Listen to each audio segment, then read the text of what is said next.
Praise the Lord. Greetings to you all in the name of our Lord and Savior Jesus Christ.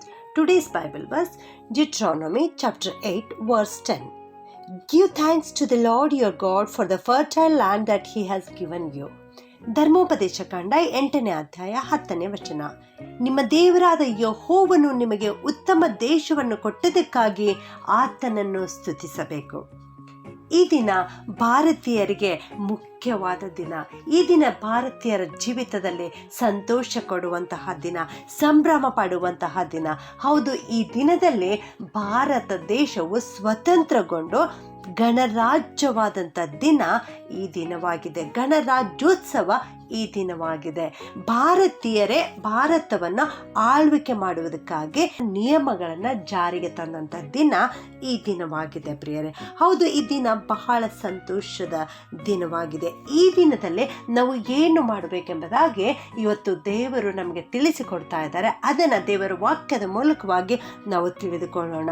ಈಗಾಗಲೇ ನಾವು ಓದಿರುವಂತೆ ದೇವರು ಈ ರೀತಿ ತಿಳಿಸ್ತಾ ಇದ್ದಾರೆ, ಯೆಹೋವ ದೇವರು ನಿಮಗೆ ಯಾವ ದೇಶವನ್ನು ಕೊಟ್ಟಿದ್ದಾರೋ ಆ ದೇಶ ಆತನು ನಿಮಗೆ ಕೊಟ್ಟದಕ್ಕಾಗಿ ನೀವು ಆತನನ್ನು ಸ್ತುತಿಸಬೇಕು ಎಂಬುದಾಗಿ. ಹೌದು, ಈ ಭಾರತ ದೇಶದಲ್ಲಿ ದೇವರು ನಮಗೆ ಇಟ್ಟಿದ್ದಾರೆ, ಈ ದೇಶವನ್ನು ನಮಗೆ ಕೊಟ್ಟಿದ್ದಾರೆ. ಆದುದರಿಂದ ನಾವು ನಮ್ಮ ಕರ್ತನಾದ ಯೆಹೋವನನ್ನು ಸ್ತುತಿಸುವಂಥವರಾಗಿರಬೇಕು ಪ್ರಿಯರೇ. ಈ ದಿನದಲ್ಲಿ ದೇವರು ನಮಗೆ ಉತ್ತಮವಾದ ದೇಶವನ್ನು ಕೊಟ್ಟಿದ್ದಾರೆ. ಆದುದರಿಂದ ನಾವು ಸಂತೋಷ ಪಡೋಣ ಮತ್ತು ಆತನನ್ನು ಸ್ತುತಿಸೋಣ. ಈ ಭಾರತದಲ್ಲಿ ಅನೇಕ ಭಾಷೆಯ ಮಾತನಾಡುವಂತಹ ಜನರಿದ್ದಾರೆ, ಬೇರೆ ಬೇರೆ ಸಂಸ್ಕೃತಿಯನ್ನು ಒಳಗೊಂಡಂಥ ಜನಾಂಗವಿದ್ದಾರೆ, ವಿವಿಧ ಆಹಾರ ಪದ್ಧತಿ ಇಲ್ಲಿದೆ.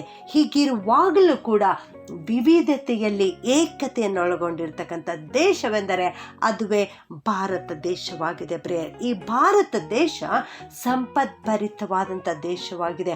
ಉತ್ತಮ ವಾತಾವರಣವನ್ನು ಒಳಗೊಂಡಿರ್ತಕ್ಕಂಥ ದೇಶ ನಮ್ಮ ದೇಶವಾಗಿದೆ.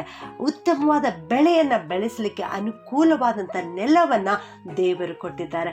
ಆದುದರಿಂದ ನಾವು ದೇವರಿಗೆ ಸ್ತುತಿ ಸ್ತೋತ್ರವನ್ನು ಸಲ್ಲಿಸುವಂಥವರಾಗಿರಬೇಕು. ದೇವರು ನಮಗೆ ಕೊಟ್ಟಿರ್ತಕ್ಕಂಥ ಆಶೀರ್ವಾದಕ್ಕಾಗಿ ನಾವು ದೇವರನ್ನು ಸ್ತುತಿಸಬೇಕು. ಈ ಅಧ್ಯಾಯದಲ್ಲಿ ನಾವು ನೋಡ್ತೇವೆ, ಇಸ್ರಾಯೇಲರಿಗೆ ದೇವರು ಕಾನಾನ್ ದೇಶವನ್ನು ವಾಗ್ದತ್ತ ದೇಶವಾಗಿ ಕೊಟ್ಟಿರುವಾಗ ಈ ರೀತಿಯಲ್ಲಿ ಹೇಳ್ತಾ ಇದ್ದಾರೆ, ಆ ದೇಶದಲ್ಲಿ ನೀರು ಯಾವಾಗಲೂ ಹರಿಯುವಂತೆ ದೇವರು ಆಶೀರ್ವಾದವನ್ನು ಕೊಟ್ಟಿದ್ದಾರೆ. ಮತ್ತು ಆ ದೇಶದಲ್ಲಿ ಆಹಾರಕ್ಕಾಗಿ ಗೋಧಿ, ಜವೆಗೋಧಿ, ದ್ರಾಕ್ಷಿ, ಅಂಜೂರ ಈ ರೀತಿ ಆಹಾರವನ್ನು ದೇವರು ಅಲ್ಲಿ ಅವರಿಗೆ ಇಟ್ಟಿದ್ದಾರೆ. ಹಾಗೆಯೇ ಅವರು ಸಮೃದ್ಧಿಯಿಂದ ಉಂಡು ತಿಂದು ಸಂತೋಷ ಪಡಲಿಕ್ಕೆ ದೇವರು ಅಲ್ಲಿ ಆಶೀರ್ವಾದವನ್ನು ಕೊಟ್ಟಿದ್ದಾರೆ. ಈ ಎಲ್ಲ ಆಶೀರ್ವಾದಗಳನ್ನು ದೇವರು ಜ್ಞಾಪಕಕ್ಕೆ ತಂದು ಈ ರೀತಿ ಹೇಳ್ತಾ ಇದ್ದಾರೆ, ನೀವು ಹೊಟ್ಟೆ ತುಂಬ ಉಂಡು ಸುಖದಿಂದಿರುವಾಗ ನೀವು ಮಾಡಬೇಕಾಗಿರುವ ಕಾರ್ಯ ಒಂದೇ ಒಂದು, ಅದು ನಿಮ್ಮ ದೇವರಾದ ಯೆಹೋವನಿಗೆ ಈ ಉತ್ತಮವಾದ ದೇಶ ನಿಮಗೆ ಕೊಟ್ಟದಕ್ಕಾಗಿ ಆತನಿಗೆ ನೀವು ಸ್ತುತಿಸಬೇಕು ಎಂಬುದಾಗಿ. ಹೌದು ನನ್ನ ಪ್ರಿಯ ದೇವಜನರೇ, ದೇವರು ನಮಗೆ ಕೊಟ್ಟಿರುವ ಈ ದೇಶಕ್ಕಾಗಿ ನಾವು ಆತನನ್ನು ಸ್ತುತಿಸೋಣ. ಈ ದಿನದಲ್ಲಿ ನಾವು ಸಂತೋಷದಿಂದ ಸಂಭ್ರಮದಿಂದ ಗಣರಾಜ್ಯೋತ್ಸವವನ್ನು ಆಚರಿಸೋಣ.